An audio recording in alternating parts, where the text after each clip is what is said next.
오늘은 우리 대림절 둘째 주 주일입니다. 이 땅에 사랑의 주, 평강의 왕으로 오신 예수님이 우리 마음속에 임하셔서 우리 안에 사랑과 평강이 충만하기를 바라고, 또 이 거룩한 날에 주 앞에 나와 예배하는 여러분들 모두에게 말씀이 임할 때 그 말씀 앞에 순종하고 또 그 말씀의 능력으로 승리하게 되기를 간절히 바랍니다. 아멘. 오늘 대림절 둘째 주 주일이지만 이 12월 둘째 주 주일은 성소주일이기도 합니다. 이 성소주일은 언제부터 지켰느냐면 1899년 5월부터 이 성소주일을 지켰고요. 1954년부터는 12월 둘째 주 주일에 성소주일을 지키고 지금까지 오고 있습니다. 많은 주일이 있는데 하필 이 대림절 절기 중에 성소주일이 있는 것은 어떤 관계가 있고 어떤 의미가 있는가? 성부 하나님의 말씀이신 성자 예수님께서 우리를 구원하시려고 육신의 몸을 입고 이 땅에 오신 것을 기념하고 말씀이 육신이 되어 오셨다. 또한 약속하신 대로 다시 오실 것을 기대하는 이 대림절 기간이기 때문에 대림절과 이 말씀, 그래서 성소주일을 이때 지키는 것은 매우 의미 있는 그런 일이라고 볼 수가 있습니다. 여러분들에게 이 성경은 무엇입니까, 여러분? 여러분들에게 있어서 이 말씀이라고 하는 것은 무엇이고 또 어떤 의미가 있습니까? 그냥 소장 가치가 있어서 가지고 있는 그냥 여러 책 중에 하나입니까? 왠지 이 성경을 가지고 있으면 힘이 되고 마치 나를 지켜줄 것 같고 내게 복을 줄 것 같아서 집에 보관해 두거나 아니면 가지고 다니고 있는 마치 부적 같은 그런 의미로 여러분들이 생각하고 있습니까? 어떤 사람은 성경이 여러 가지 겉 모양이 이쁘고 그래서 예뻐서 그냥 가지고 다니는 사람도 있습니다. 아니면 시대를 초월해서 베스트셀러이기 때문에 하나쯤은 가지고 있어야 내가 있어 보일 것 같아서 하나씩 가지고 있습니까? 남들이 좋다니까 여기 안에 좋은 글, 좋은 문장이 많고 유익한 내용이 많으니까 나도 한번 가져볼까? 읽어볼까? 해서 가지고 있는데 사실은 읽어보지는 않은 그런 책 정도에 혹시 불과합니까? 여러분들에게 성경은, 말씀은 무엇이고 또 어떤 의미입니까? 영국의 소설가이고 또 시인이고 그리스도인인 이 월터 스콧 경이라고 하는 사람이 이제 임종을 앞두고 이제 그의 비서를 부릅니다. 책 좀 가져다 주게. 이게 작가이잖아요. 소설이고 시인이잖아요. 그러니까 집에 얼마나 책이 많았겠습니까? 그 많은 책들 중에서 도대체 무슨 책을 가져오라는 건지 이 비서는 알 수가 없었어요. 그래서 당황을 해서 다시 묻습니다. 박사님, 어떤 책을 말씀하시는 건가요? 그랬더니 이 스콧 경이 성경 말이야, 성경. 죽어가는 사람에게 성경 말고 무슨 책이 소용이 있겠나? 성경을 가져오게. 그의 신앙을 잘 알고 있었던 그 비서는 그제야 알아차리고 성경을 가져다 줍니다. 그래서 그는 성경을 펼쳐서 요한복음 14장 1절, 너희는 마음에 근심하지 말라, 하나님을 믿으니 또 나를 믿으라, 이 말씀을 읽고 조용히 눈을 감게 됩니다. 여러분, 성경은 죽어가는 사람들과 지금 살아있는 사람들 모두에게 필요한 유일한 책입니다. 존 웨슬리 목사님, 우리 감리교의 창시자인 이 존 웨슬리 목사님이 이런 고백을 했습니다. 나는 오직 한 가지, 하늘나라에 가는 길을 알기 원한다. 하나님은 그 방법을 한 책에 써 놓으셨다. 오, 나에게 그 책을 주십시오. 그 하나님의 책을 주십시오. 나는 그 책을 받았다. 여기에 내가 필요한 모든 것이 다 들어있다. 나로 하여금 한 책의 사람이 되게 하소서.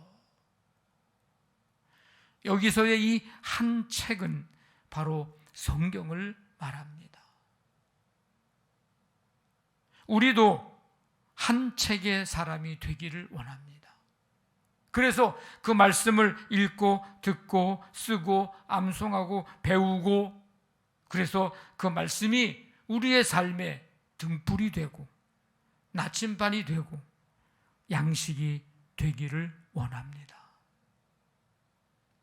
성경은 66권입니다. 구약이 39권이고 신약이 27권입니다. 근데 이 66권이지만 이 안에 특징적인 내용을 가진 성경들이 몇 권이 있습니다.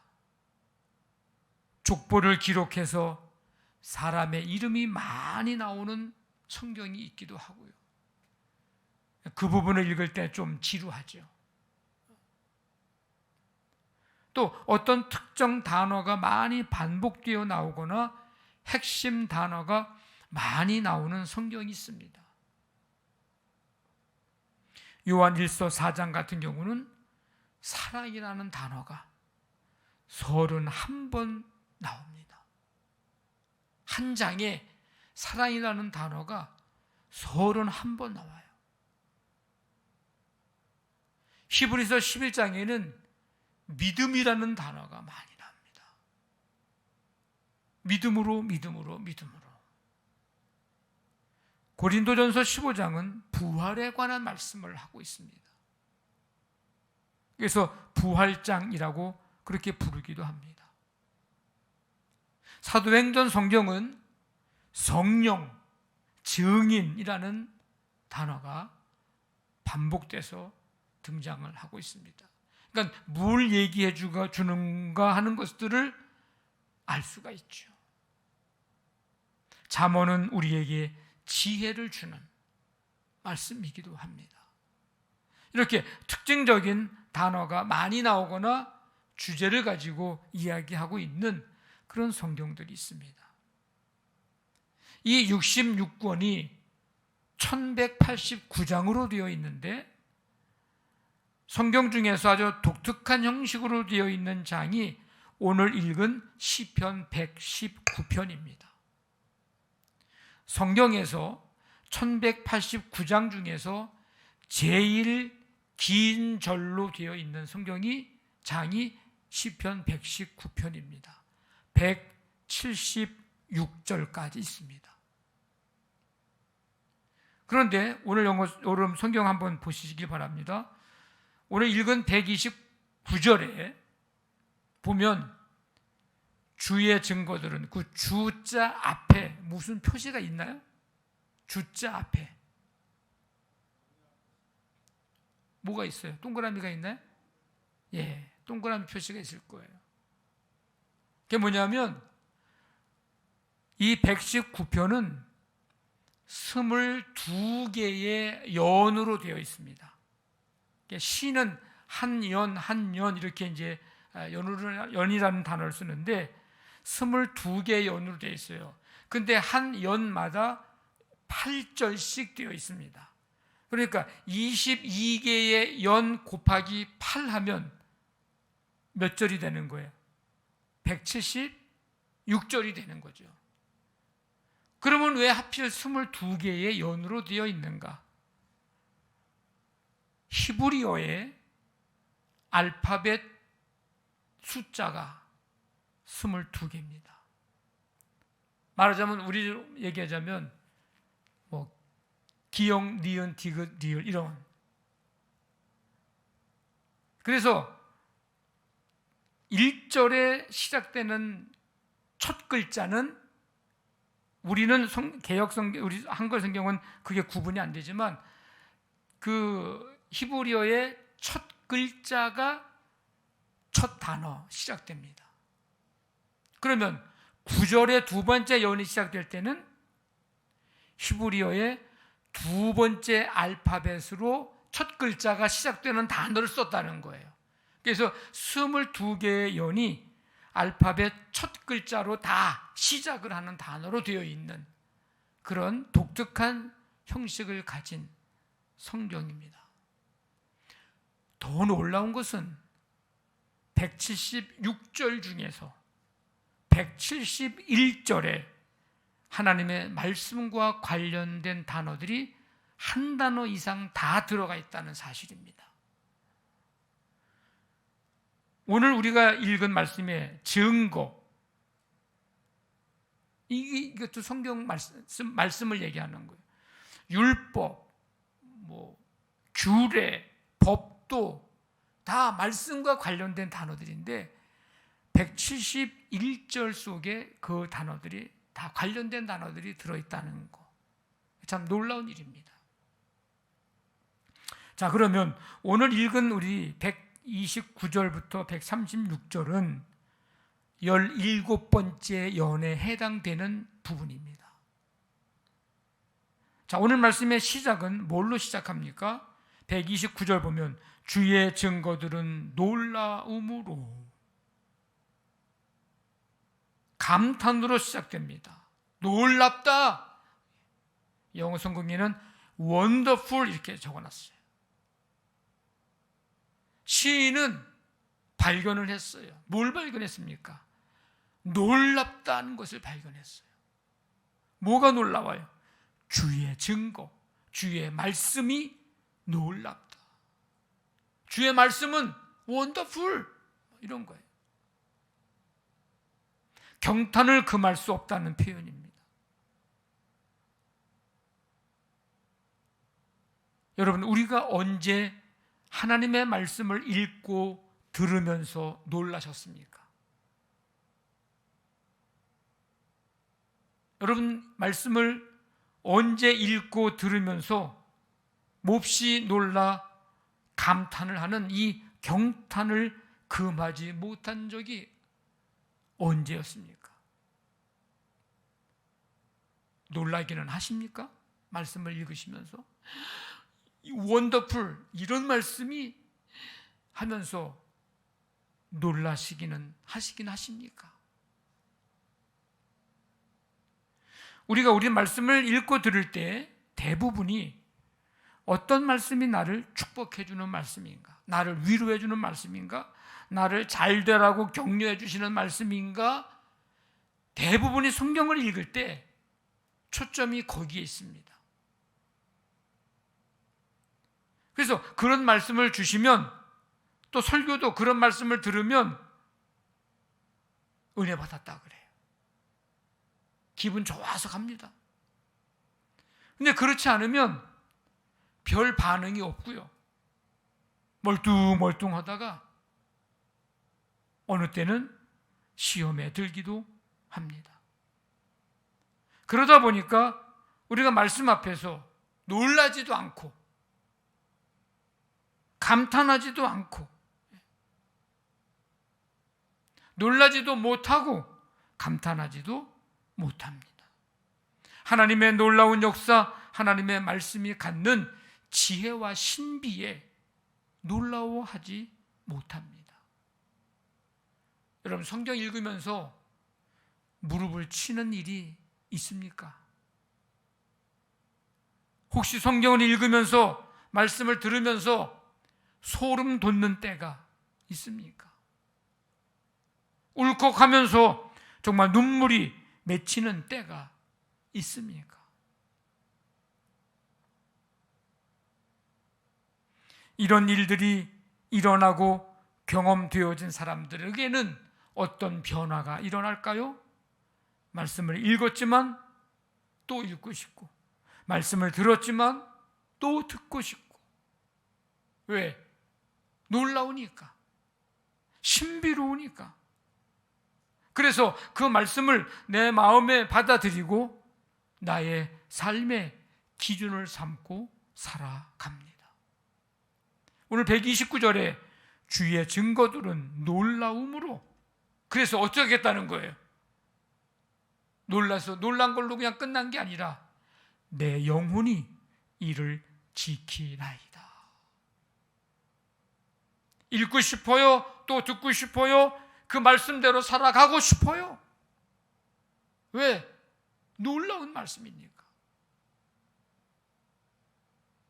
간절히 바라기는 여러분들이 하나님의 말씀을 읽고 들을 때에 이와 같은 일들이 일어나고 또 경험되어지기를 간절히 원합니다.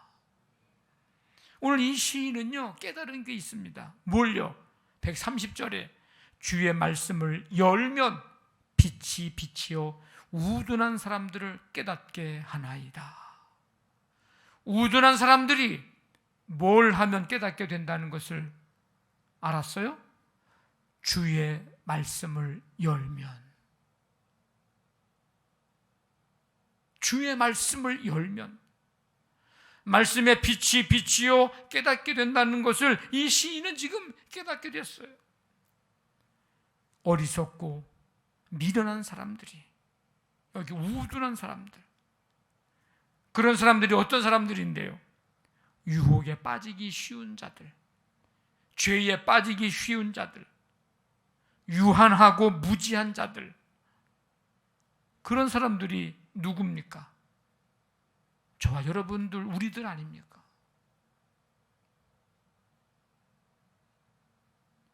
우리가 그런 존재예요. 우둔한 사람들이에요. 그렇다고 실망할 필요는 없습니다. 낙심할 필요도 없어요. 우리가 그런 사람들이라 할지라도 뭘 하면 주의 말씀을 열면, 주의 말씀을 열면 됩니다. 어떻게 되는데요? 지혜를 얻고 깨닫게 됩니다. 주의 말씀을 열면. 여러분, 주의 말씀을 여십시오. 주의 말씀을 여십시오. 우리는요, 다 똑같아요. 사람들이요, 다 똑같다고. 다 거기서 거기에요. 그런데 어디서 차이가 날까? 언제 다 똑같지 않을까? 언제 다 거기서 거기가 아닐까? 주의 말씀을 열 때, 그때 차이가 납니다. 다 그런 것 같은데, 다 거기서 거기 같은데, 주의 말씀을 열 때 거기서 다 거기가 아닌 게 됩니다. 차이가 납니다. 주의 말씀을 열 때 비춰주시는 말씀의 빛으로 우둔한 자가 지혜를 얻게 되고 깨닫게 됩니다. 차이는 거기서 납니다. 마치 여러분 그 왜 아침에 이렇게 문을 살짝 열 때 그 햇빛이 쫙 그 문틈을 통해서 쫙 비쳐 들어오잖아요. 그런 것처럼 빛 한 점 없는 캄캄한 방 안에 있을 때 누군가가 문을 조금만 열어도 그 빛이 방 안으로 쫙 쏟아지고, 조금 더 열면 눈이 부실 정도로 밝아져 손으로 가려야 되는 그런 것과 같이 하나님의 말씀을 읽으려고 열면, 펼치면 말씀의 지혜가 어둡고 영적으로 우둔한 내 마음에 비추어서 큰 깨우침을 줍니다. 지혜롭게 하고 명철을 얻게 됩니다. 그래서 주의 말씀을 우리가 열어야 되는 거예요. 열어야 돼요. 주의 말씀을 열어야 돼요. 우리 신앙생활을 덮어놓고 하는 게 아니고 항상 말씀을 열어야 됩니다.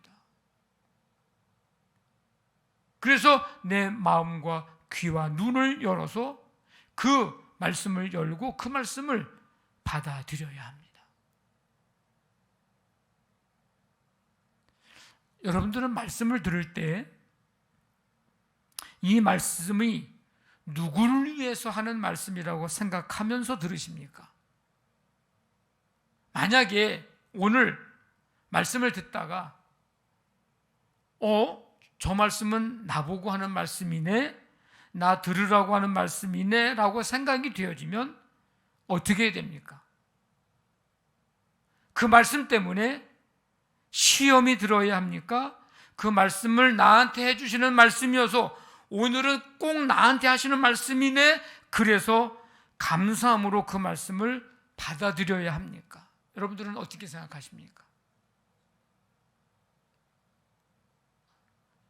시험이 들면 안 됩니다.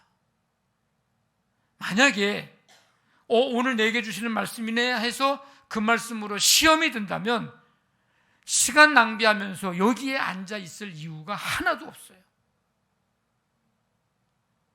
우리가 말씀을 듣는 것은 오늘 말씀이 나 아닌 다른 누구누구에게 주시는 말씀을 듣는 거, 그걸 들으러 온 게 아니잖아요.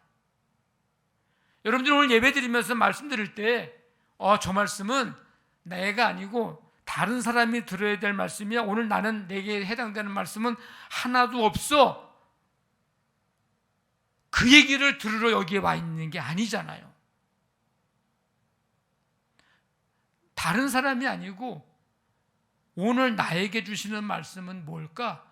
오늘 그걸 들어야지, 그 마음으로 와서 앉아 있는 거잖아요. 아니, 남에게 하는 얘기를 내가 뭐하러 들으러 올까요? 시간 낭비하면서. 남에게 주시는 말씀을 내가 들을 필요 없어.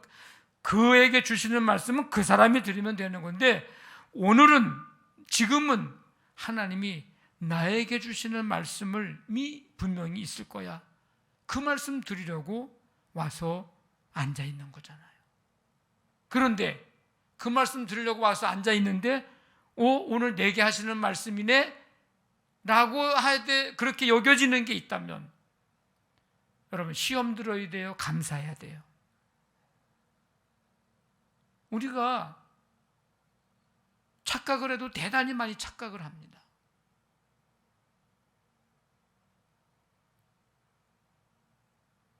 만약에 여러분들이 매주 나와서 예배를 드리면서 말씀 드릴 때 오늘은 내게 주시는 말씀은 없을 거야, 아닐 거야 라고 하는 생각을 가지고 나온다면 나올 의미가 없는 거예요. 내게 주시는 말씀을 들으려고 오는 거고, 오셔서 그 말씀을 들어야 하고, 오히려 오늘 내게 주시는 말씀이 없는 것 같아 라고 생각하면 오히려 다음 주에 올 때는 하나님 오늘 내게 주시는 말씀으로 들려지게 해달라고 오히려 기도하면서 오셔야 됩니다. 그래서 내게 주시는 말씀을 들으려면, 나를 위해서 주시는 말씀으로 받아들이려면 두 사람을 위해서 기도해야 합니다. 한 사람은 말씀을 선포하는 사람을 위해서 기도하셔야 됩니다. 하나님, 오늘 목사님을 통해서 말씀이 선포될 텐데 그 누구에게가 아닌 내게 주시는 말씀이 선포되게 해 주십시오. 설교자를 위해서 기도해 주셔야 돼요. 그리고 또 한 사람은 말씀을 듣는 나 자신을 위해서 기도해야 됩니다. 하나님, 오늘 주시는 말씀이 어떤 말씀이더라도 그 말씀 나에게 주시는 말씀으로 들을 수 있게 해 주시옵소서. 자신을 위해서 기도해야 합니다. 설교자와 듣는 자 모두에게 동시에 하나님이 역사하실 때 이 놀라운 열림의 역사가 일어나게 될 것입니다. 그래서 사도 바울도 에베소 교회에 편지하면서 성도들을 위해서 이런 기도를 했어요. 지혜와 계시의 영을 부어주셔서 하나님을 알게 해 주시옵소서. 어떤 동기든 간에 우리가 하나님의 말씀을 열기 시작할 때, 그리고 그 말씀 앞에 우리의 마음을 열게 될 때에 하나님께서 그 진리의 말씀, 그 말씀을 통해서 진리의 빛을, 은혜의 빛을 우리에게 비춰주시고 깨닫게 해 주십니다.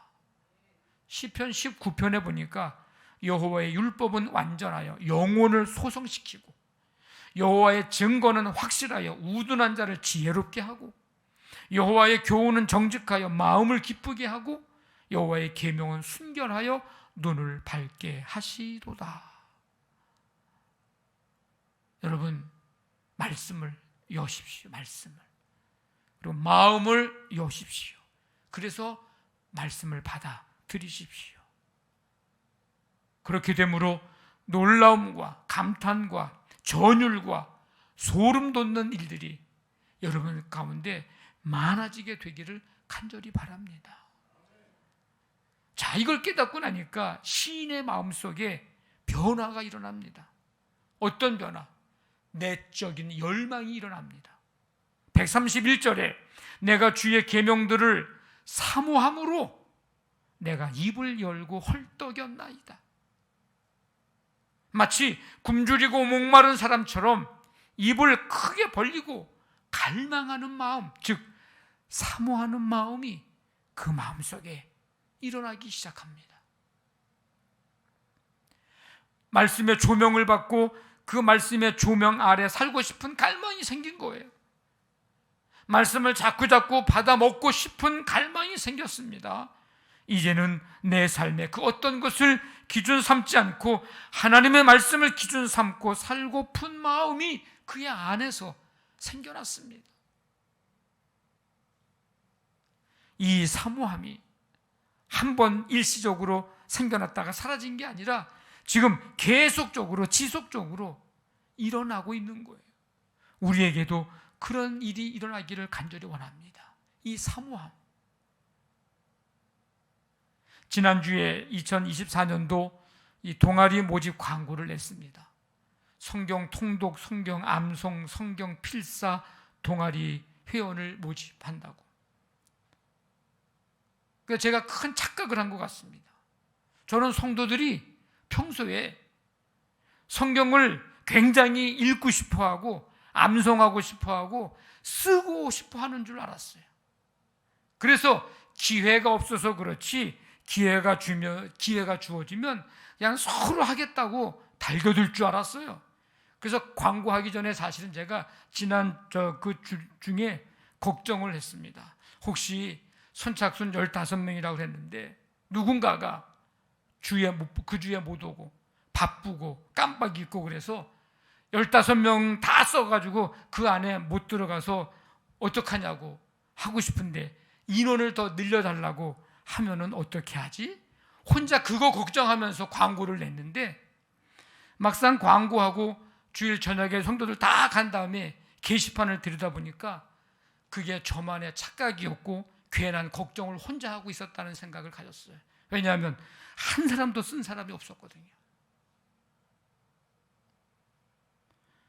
물론 주중에 새벽에 몇 분이 써서 지금은 뭐 몇 분이 있기는 합니다만은 아직 기회가 있으니까 제가 착각한 게 아니라는 거, 제가 괜한 걱정한 게 아니라는 거를 보여주셨으면 좋겠습니다.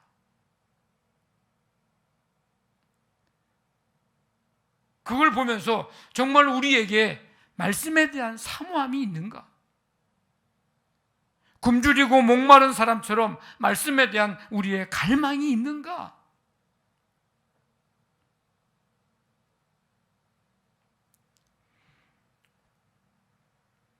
요즘 연예인 그리스도인 중에 이 말씀에 대한 갈급함을 가지고 열심히 성경을 읽으면서 가족과 다른 연예인들에게 성경 읽기 운동을 바람잡는 일을 하는 사람이 한 사람이 있습니다.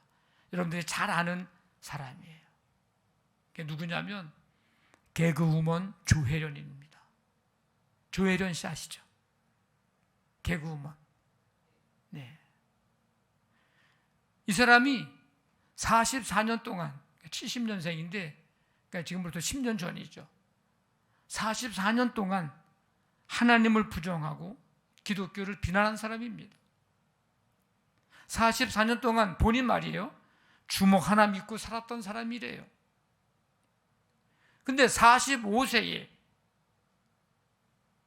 아주 기적처럼 예수님을 영접하게 됩니다.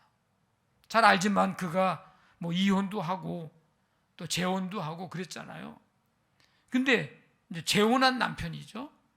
그 남편이 이제 조혜련 씨에게 이런 제안을 하나 했다고 합니다. 당신이 딱 한 번 교회 가면 내가 평생 존댓말을 쓰겠다. 그러니까 조혜련 씨가 가만히 듣고 보니까 손해보는 장사는 아닌 것 같아. 그래가지고 한 번 갔다 오는 거 뭐 갔다 오지 뭐. 그리고 나한테 평생 존댓말 한다는데 오케이. 그래서 같이 교회를 가기 시작을 했습니다. 그때부터 지금까지.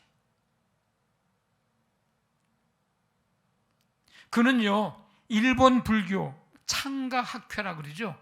남묘호란계교라고 부르죠. 우리나라에도 보면 큰 건물에 SGI라고 쓰여 있는 건물이 있어요. 그 남묘호란계교 말하자면 뭐 건물, 뭐 교회라고 우리 교회 건물처럼.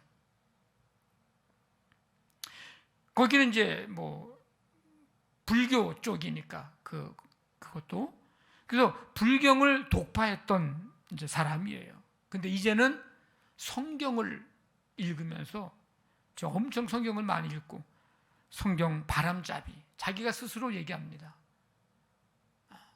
이 사람이 말을 잘하잖아요. 옛날 시골에서부터 시장에서 장사를 해봤던 사람이라서 말을 잘해요. 하나님이 내게 주신 사명은 성경 읽기, 성경 바람잡이 역할을 자기에게 맡겨줬다는 사명을 가지고 지금 연예인들에게 성경 읽기 운동을 펼치면서 지금 열심히 다니고 있어요. 그가 간증 프로에 나와서 이런 말을 하더라고요. 말씀에 대한 갈급함을 가지고 어느 곳에서나 열심히 지금 성경을 읽고 있는데 말씀을 읽으면 안 되는 세상이 된다면, 지금은 성경 어디서 읽는다고 누가 뭐라 그런 사람 없잖아요.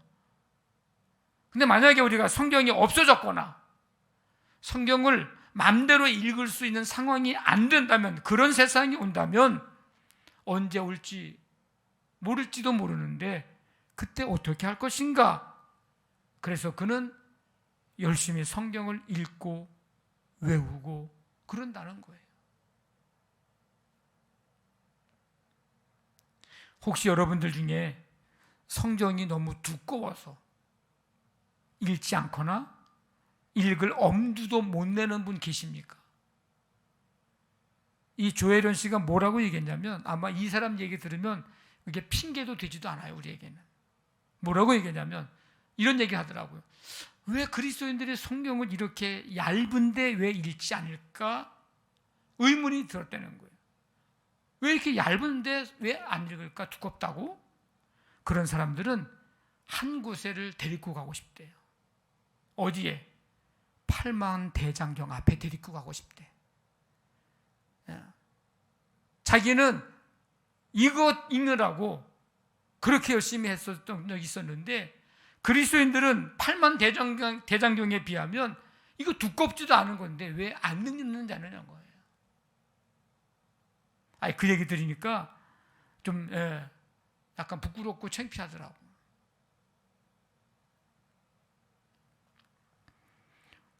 동아리 멤버가 되지 않더라도 여러분 가정에서 한번 해보십시오. 서로 요즘에 휴대폰에 녹음 기능이 잘 돼 있어요. 그래서 한 장 한 장, 내가 한 장 읽고 녹음하고, 당신이 한 장 읽고 녹음하고, 아이들 보고 한 장 읽고 녹음하라 그러고, 그래서 한 장씩 녹음한 성경을 읽으면서 녹음을 하는 일을 한번 재미삼아 해보십시오. 그래서 읽은 거를 들어주고, 아이들이 읽은 거를 좀 들어주고, 내가 읽은 거를 아이들한테 좀 들어보라고 좀 보내주고, 속회에서도 서로 한 장씩 우리 주중에 성경을 녹음해서 우리 카톡에 올려놓고 한번 들어보자고, 그런 일들도 한번 해보시고, 그러면 오늘 시인의 고백처럼 놀라운 일을 보게 될 겁니다. 처음에는 어떨지 몰라도 그 일을 계속 하다 보면 분명 말씀을 읽으면서 녹음하면서 들으면서 무릎치게 되는 일, 소름이 돋는 일, 울컥하며 눈물이 맺히는 때가 분명히 그 말씀이, 그 장면이, 그 부분이, 그 단어가 분명히 있을 거예요. 여러분에게 성경은, 말씀은 무엇이고 어떤 의미입니까? 하나님의 말씀이 우리의 삶의 등불이고 나침판이고 양식임을 믿고 존 웨슬리와 같이 한 책의 사람이 되십시오. 그 하나님의 말씀을 여십시오. 그리고 여러분의 마음도 여십시오. 그래서 말씀을 읽고 들으면서 놀라움과 감탄과 전율과 소름 돋는 일들이 많아지게 되기를 주님의 이름으로 간절히 축원합니다. 아멘.